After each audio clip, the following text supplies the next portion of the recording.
Hello friends, आपका स्वागत है हमारे चैनल इन्फो गवर्नमेंट जॉब्स पर। दोस्तों, यहाँ पर महंगाई भत्ता डीए डीआर में वर्दी को लेकर एक बड़ी अपडेट है। जो एआईसीपी की जो रिपोर्ट आती है लेबर ब्यूरो की तरफ से, जो वेबसाइट के ऊपर जो अपडेट्स आती हैं, जो आपकी रिपोर्ट आती है, उसके आधार पे आपका जो महंगाई भत्ता है वो फिक्स किया जाता है। तो अब यहाँ पर आपने देखा होगा, जब अपडेट आती थी, जब आपके महीने के लास्ट में रिपोर्ट आती थी, तो हम या तो महीने के लास्ट तारीख को या फिर 1 या फिर 2 तारीख को हम वीडियो बनाते थे, जिसमें हम आपको बताते थे कि इस पिछले जो महीने में आपका डीए है वो कितना परसेंट इंक्रीज हुआ है, जो कि ओवरऑल लास्ट में हो गया आपका, जो जैसे कि जुलाई 2024 से आपका डीए बढ़ना है, उसकी रिपोर्ट आपकी अगस्त महीने में आती थी और सितंबर में अनाउंसमेंट होता था। तो हर महीने रिपोर्ट आती थी, बट यहाँ पर आप देख रहे होंगे पिछले 2 महीने से हमने इसको लेकर कोई वीडियो नहीं बनाई, क्योंकि जो रिपोर्ट्स हैं वो यहाँ पर आ ही नहीं रही है। तो इसके पीछे की वजह क्या है? क्योंकि काफ़ी लोग अलग अलग तरीके की वजह बता रहे हैं। कोई यहाँ पर बता रहा है कि बेसिक में डीए है वो मर्ज हो जाएगा, 50% आपका हो चुका है डीए, इसीलिए आपकी जो डीए की कैलकुलेशन है वो नहीं हो रही है।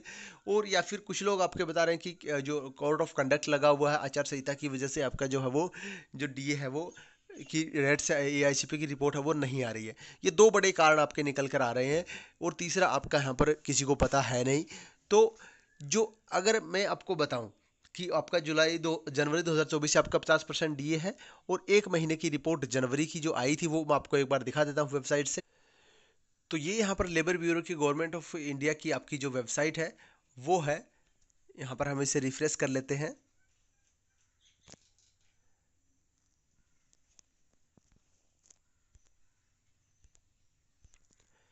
तो यहाँ पे आप रेट्स अगर नीचे देखोगे, तो यहाँ पर आपका वेबसाइट बिल्कुल चल रही है। ये भी नहीं है कि वेबसाइट आपकी जो है वो क्लोज पड़ी है या फिर कोई आपका जो है वो एरर आया हुआ है।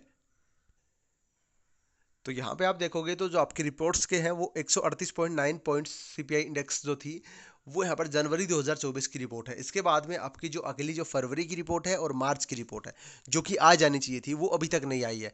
जो आपकी जो फरवरी की रिपोर्ट है वो आपकी 28 मार्च के समथिंग जो महीना था उसमें आनी चाहिए थी।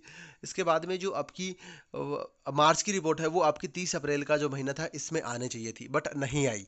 तो इसके पीछे दो बड़े रीजन थे, दोनों मैंने आपको बता दिए। अब इनके पीछे का भी आपको बता दूं कि आपका जो डीए में 50% मर्ज होने की बात है, तो क्या मर्ज हो जाएगा तो फिर रिपोर्ट्स आने बंद हो जाएंगी? तो दोस्तों बिल्कुल नहीं, ऐसा बिल्कुल भी नहीं होगा। अगर डीए मर्ज भी हो जाता है, जैसे कि आप मानो कि आपका 30,000 रुपये बेसिक है और आपका जो डीए है वो 50% हो चुका है, तो 15,000 रुपये आपका डीए है, और डीए और बेसिक आपका दोनों मर्ज करेंगे तो 45,000 रुपये आपकी जो एक मर्जेबल बेसिक है वो बन जाएगी। इसके ऊपर आपका डीए का भुगतान किया जाएगा। ये है एक्चुअल जो रूल। तो अगर आप डीए की कैलकुलेशन ही नहीं कर रहे हो तो डीए का भुगतान कैसे किया जाएगा इसके ऊपर? क्या डीए 50% फिक्स हो गया, 50% से ऊपर बढ़ेगा ही नहीं?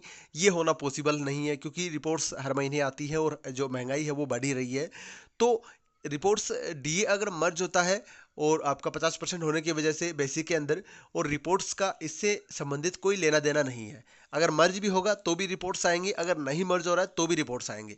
तो ये कारण तो बिल्कुल आपका गलत है, इससे तो आप बिल्कुल भी इफेक्टेड नहीं है। दूसरा जो कोड ऑफ कंडक्ट को लेकर है, हाँ ये एक बड़ा रीजन हो सकता है। वैसे दोस्तों देखा जाए तो विभाग है वो और सारे लेटर जारी कर रहा है। यहाँ पर जो चिल्ड्रन एजुकेशन अलाउंस बढ़ा है या फिर और कोई बढ़ा है, वो सब चीज़ें लेटर है वो आपका आचार संहिता के अंदर जारी हो रहे हैं। बट जो आपका ये जो रिपोर्ट्स है वो जो कि हर महीने आनी थी, जिसको शेड्यूल्ड है, इनका पहले कैलेंडर बनता है, वो कैलेंडर बना हुआ है, वो रिपोर्ट्स बंद होना, ये थोड़ी सी कहीं ना कहीं है कि क्या सारा जो कोड ऑफ कंडक्ट है वो यहाँ पर लेबर ब्यूरो के ऊपर ही लागू होता है या फिर अदर जो डिपार्टमेंट्स हैं उनके ऊपर नहीं लागू होता, जो यहाँ पर जो अपने संबंधित को बेनिफिशरी है वो जारी कर रहे हैं, जिसे खास करके यहाँ पर आचार संहिता वॉयलेट होती हुई नजर आती है। क्या यहाँ पर वो चीज़ें ही है? बट जो मेन मुद्दा लग रहा है वो यही लग रहा है। तो इसके लिए हमें वेट करना होगा। तो 4 जून आपकी जो आएगी, उसके बाद में आपकी जो रिपोर्ट्स हैं वो मे भी यहाँ पर हमें दिख जाए, और जो नया डीए का जो रेट्स है वो हमारे सामने एक एक्सेप्टेड डीए है वो आ जाए। वैसे देखा जाए तो 1 महीने की जो रिपोर्ट आई थी उसमें लगभग आपका 51% के करीब आपका डीए बन रहा था, और उम्मीद ये थी कि लगभग इस बार भी 4% प्लस अनाउंस आपका जो है वो इंक्रीज हो जाएगा। बट रिपोर्ट्स आने बंद है, तो अब कुछ भी कहना संभव नहीं है। जब रिपोर्ट्स आएंगे तभी हम आंकड़ों के आधार पर बात कर सकते हैं कि आपका 54% बनेगा, 55% बनेगा, या फिर 52%, 53% बनेगा। तो उसके लिए हमें थोड़ा सा वेट करना होगा। बाकी कोई डाउट हो तो आप नीचे कमेंट कर दीजिएगा, वीडियो को दोस्तों के साथ शेयर कीजिएगा। धन्यवाद। जय हिंद, जय भारत।